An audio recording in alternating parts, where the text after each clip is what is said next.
Hello friends, இன்றைக்கி உங்களுக்கு ஒரு சூப்பரான பொடி ரெசிபி தான் செஞ்சு காமிக்க போகிறேன். இந்த பொடி ரெசிபி உங்களுக்கு ரொம்பவே யூஸ்ஃபுல்லாக இருக்கும். ஸோ வீடியோ ஃபுல்லாக ஸ்கிப் பண்ணாமல் பாருங்கள். முக்கியமாக இந்த பொடியை ஒரு 2 வாரம் வரைக்கும் நீங்கள் ஃப்ரிட்ஜில் வச்சு ஸ்டோர் பண்ணலாம். அப்படி இல்லைனா வெளியில் வச்சு யூஸ் பண்ணுறீங்கன்னா 1 வாரம் வரைக்கும் யூஸ் பண்ணலாம்.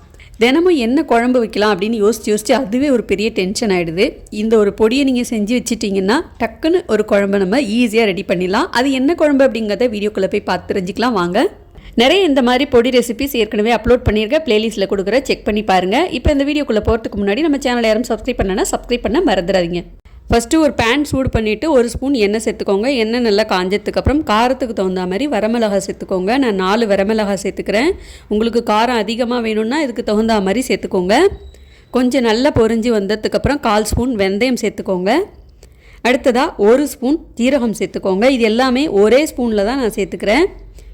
கூடவே 1/2 ஸ்பூன் மிளகு, 1 ஸ்பூன் மல்லி விதை, 2 டேபிள் ஸ்பூன் துவரம்பருப்பு, 2 டேபிள் ஸ்பூன் கடலைப்பருப்பு, 1/2 டேபிள் ஸ்பூன் பொட்டுக்கடலை சேர்த்து நல்லா எல்லாத்தையும் முறுவலாக வறுத்துக்கணும். இது நம்ம பொடியாக அரைச்சி வைக்க போகிறோம் அப்படிங்கிறதுனால கொஞ்சம் கூட பச்சை வாசனையே இருக்கக்கூடாது, நல்லா வறுபடணும். 2 நிமிஷத்துக்கு அடுப்பு தீயை நல்ல மிதமாக வச்சு வறுத்துட்டே இருக்கணும். கொஞ்சம் கொஞ்சமாக கலர் மாறி இந்த பச்சை வாசனையெல்லாம் போய் இந்த மாதிரி நல்ல வறுபட ஆரம்பிக்கும். இப்போது இதில் ஒரு 1/4 கப் அளவுக்கு துருவின தேங்காய், அப்படி இல்லைன்னா டெசிகேட்டட் கோகோனட் எது வேணாலும் சேர்த்துக்கலாம். நீங்கள் ஃப்ரெஷ்ஷாக துருவின தேங்காவாக இருந்துச்சுன்னா அதை கூட சேர்த்துக்கலாம். இப்போ என்கிட்ட டெசிகேட்டட் கோகோனட் இருந்ததுனால அதை இதில் சேர்த்துட்டு நல்ல பச்சை வாசனை போக வறுத்துக்கணும்.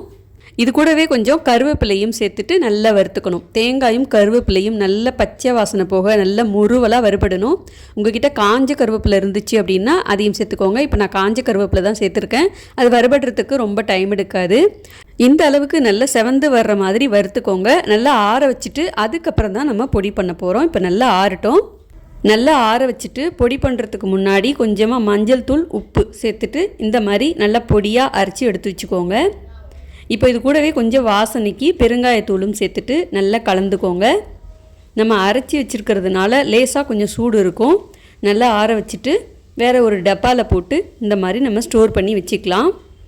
இது பார்த்திங்கன்னா கிட்டத்தட்ட ஒரு 2 வாரம் வரைக்கும் நீங்கள் ஃப்ரிட்ஜில் வச்சு ஸ்டோர் பண்ணி சாப்பிட்லாம். அப்படி இல்லைன்னா வெளியில் தான் நீங்கள் வச்சு சாப்பிட போகிறீங்க அப்படின்னா 1 வாரம் வரைக்கும் வச்சு ஸ்டோர் பண்ணி சாப்பிட்லாம்.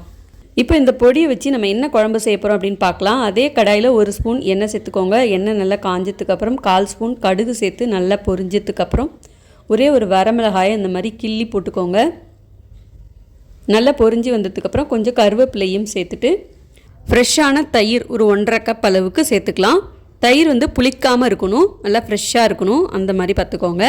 இப்போ தயிர் சேர்த்துட்டு நம்ம அரைச்சி வச்ச பொடி இருக்கு இல்லையா, அதில் ஒரு 2 டேபிள் ஸ்பூன் ஃபுல்லாக சேர்த்துக்கலாம். சேர்த்துட்டு நல்லா கலந்துக்கணும். இந்த தயிர் கூட இந்த பொடியை சேர்த்த உடனே நல்ல ஒரு கமகமன்னு வாசனை.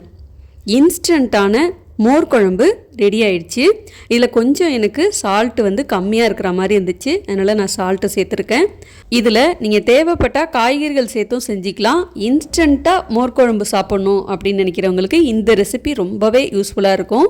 சுட சுட சாதத்தில் இந்த மோர் குழம்பு ஊற்றி சாப்பிடும்போது அப்படி ஒரு டேஸ்ட்டாக இருந்தது. ஸோ கண்டிப்பாக ட்ரை பண்ணி பாருங்கள். இந்த ரெசிபி உங்கள் எல்லாருக்கும் ரொம்பவே யூஸ்ஃபுல்லாக இருக்கும்னு நினைக்கிறேன்.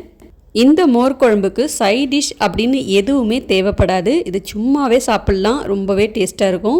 ஸோ கண்டிப்பாக ட்ரை பண்ணி பார்த்துட்டு உங்கள் ஃபீட்பேக் கமெண்ட்ஸை எனக்கு மறக்காமல் ஷேர் பண்ணுங்கள்.